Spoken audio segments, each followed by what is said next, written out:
Kama mnavyofahamu, taifa letu tumekuwa kwa muda mwingi tukitegemea mafunzo ya wataalamu wa usafiri wa anga kutolewa nje ya nchi, na hivyo serikali imekuwa ikitumia fedha nyingi sana za kigeni kwa ajili ya kusomesha hawa wataalamu nje ya nchi, na sio tu serikali na wazazi binafsi.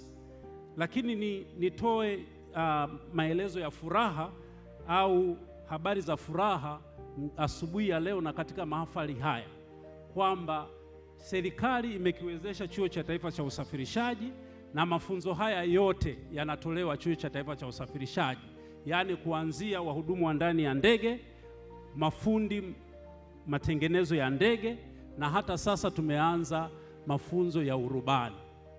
Mheshimiwa mgeni rasmi, leo tunapohitimisha mahafali haya ya 41, niseme tu kwamba kwa mafanikio makubwa tuna wanafunzi 22 ambao wanaendelea na mafunzo ya urubani.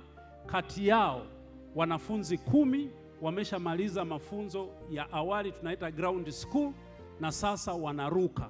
Na kati hawa 10, Mheshimiwa mgeni rasmi, 7 mpaka jana wameshafanikiwa kuruka soro.